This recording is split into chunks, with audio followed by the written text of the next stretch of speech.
वरुण देवता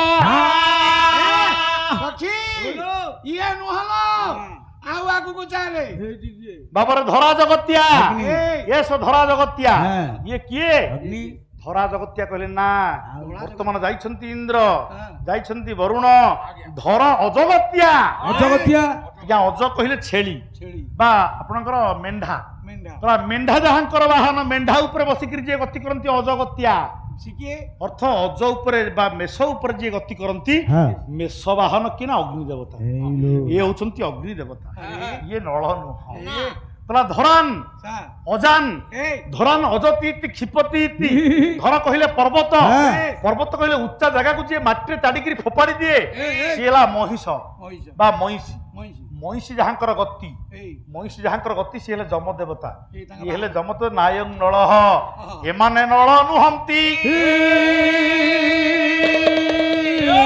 अरे एपटे द्वितीय अर्थ जेतले प्रकृत नळ पाखरे पहुंचले कहले नळेश धरा जगत्या नैष धरा जगत्या कहले ये होचंती नैष धराज ये होचंती रे विदुषी तमर गति मुक्तिर कारण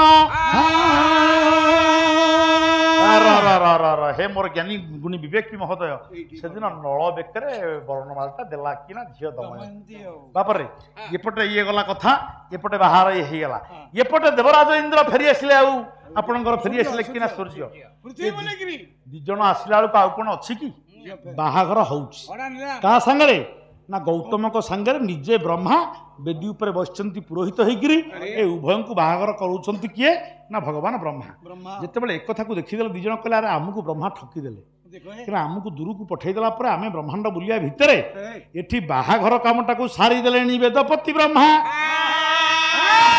सूर्य अरे अंठू अंठी छिंडाईगिरी हमें पड़ी उठीगिरी भांजे पृथ्वी बुलुचे रे हरा नीलाम सैलाई रे को बाहागर हलानी कहले बड़ लोक को उत्तर नहीं स्वर्ग को निशुणी नहीं यदि वेदपति ब्रह्मा एमती पार्शियालिटी करिवे पक्षपात विचार करिवे ताला हमें काहू कहिबा कहले हे सूर्य इंद्र पचारले हे सूर्य हमें कोन निजब रहिबा ताला कोन करिबा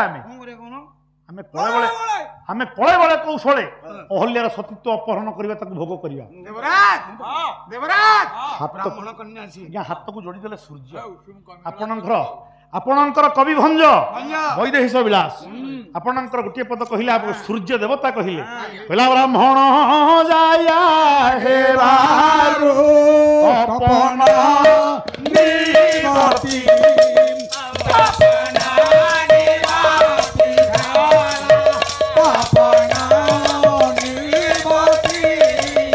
विरही सही विषय महेंद्र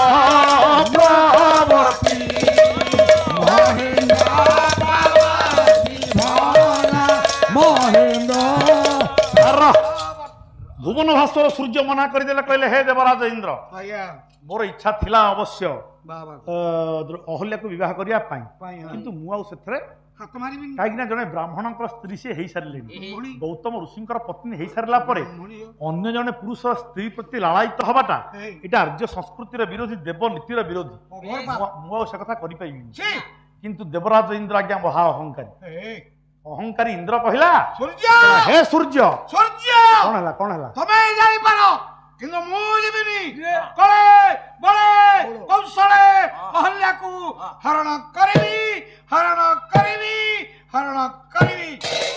सूर्य पळेले आज्ञा देवराज इंद्र प्रतिज्ञा कला मु सतीत्व हरण करबी कहर ना अहल्या अच्छा केमिति करिबी ना अपेक्षा कला किछि कल कौशल कला किछि रूप को सजाई हेला विभिन्न प्रकार बंदोबस्त करिगिरी या किछि दिन पर सुजोग देखिगिरी गला केते बेले गौतम ऋषि नाहांती जाइचंती तपस्या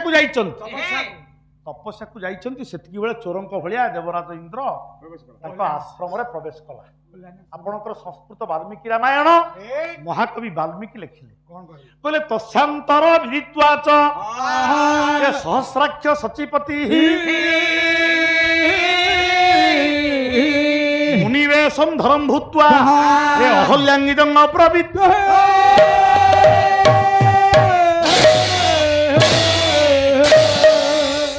देवराज इंद्र मन मन भाविला कला जो झीटा अहल्या ब्रह्मांकर झील এবং ଯୋଉ ଝିଅଟା ଗୌତମଙ୍କର ସ୍ତ୍ରୀ ସେ ନିଶ୍ଚିତ ଭାବରେ ସତ୍ୟ ହେଇଥିବ ଆଉ ପତିବ୍ରତା ହେଇଥିବ।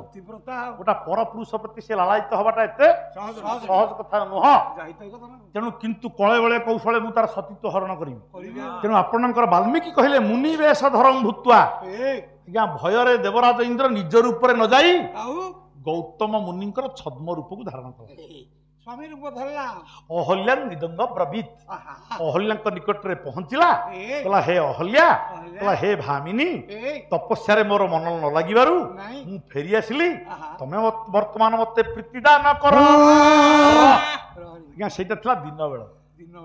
ଆଜ୍ଞା ଅହଲ୍ୟା ମନେ ମନେ ବିଚାର କଲେ, କହିଲେ ମୋ ସ୍ୱାମୀ ଗୌତମ ମୁନି ମହାଜ୍ଞାନୀ ଜିତେନ୍ଦ୍ରିୟ, ସେ କେବେ ହେଲେ ଦିନ ବେଳେ ତାଙ୍କ ସ୍ତ୍ରୀକୁ ରତି ଲାଳସା କରିପାରିବେ ନାହିଁ।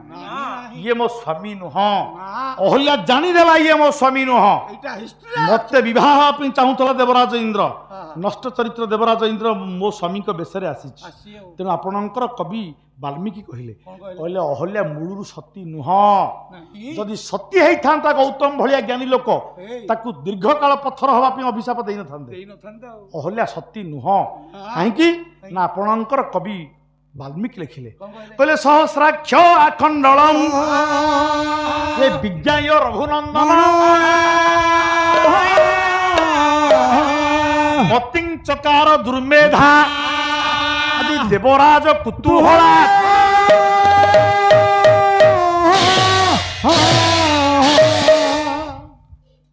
ଆଜ୍ଞା ଆପଣଙ୍କର କବି ବାଲ୍ମୀକି କହିଲେ ଅହଲ୍ୟାଙ୍କର ଚରିତ୍ର ନଷ୍ଟ ଚରିତ୍ର। କେମିତି?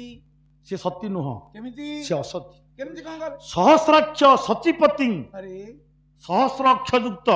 ଆପଣଙ୍କର ଯୋଉ ପୁରାଣରେ କୁହାଯାଇଛି ତାଙ୍କର ସହସ୍ର ଯୋନି ହେଲା, ସହସ୍ର ଯୋନି ପୁଣି କ୍ଷମା ଭିକ୍ଷା କରିବାରୁ 100ଟା ଆଖି ହେଲା, ସେଇଟା ବି ଭୁଲ। ସେ କଥା ଲେଖା ହେଇନି ବାଲ୍ମୀକି। ଆରେ ସହସ୍ର ସହସ୍ର, ହଁ ହଜାରଟା ଆଖି ଆଜ୍ଞା ନୁହଁ ତାଙ୍କର। ଇଏ 1000ଟା ଆଖି ଅହଲ୍ୟା ଅଭିଶାପରେ ହେଇନି ଆଜ୍ଞା। ତାଙ୍କର ପ୍ରଥମରୁ ଇନ୍ଦ୍ରଙ୍କର ଗୋଟିଏ ନାଁ ହେଲା ସହସ୍ରାକ୍ଷ। କାହିଁକି ନା ଦେବରାଜ ଇନ୍ଦ୍ରଙ୍କର ଯୋଡା ଆଖି ନୁହଁ, ତାଙ୍କର 1000 ଆଖି। ଆଜ୍ଞା ସାରା ସଂସାରକୁ ସେ ଦେଖିବେ। କୋଉଠି ଆପଣଙ୍କର କୁମ୍ଭାରଟିଏ ମାଟି ଗଢୁଛି ତାକୁ ଖରା ହେବା ଦରକାର, ଆଜ୍ଞା ସେଠି ଖରା କରାଇବେ। କୋଉଠି କୃଷକଟିଏ ଭିକ୍ଷ ମାଗୁଛି, ଆଜ୍ଞା ବର୍ଷା ହଉ ମୋର ଜଳି ଯାଉଛି ଧାନ, ସେଠି ବର୍ଷା କରାଇବେ। 1000ଟା ଆଖି ହେଲେ ସିନା 1000ଟା ଆଖି ଦେଖିକିରି ସାରା ବ୍ରହ୍ମାଣ୍ଡ ପାଇଁ ଉପକାର କରିବେ ଦେବରାଜ ଇନ୍ଦ୍ର। ତେଣୁ ଦେବରାଜ ଇନ୍ଦ୍ରଙ୍କର ନାଁଟା ପ୍ରଥମରୁ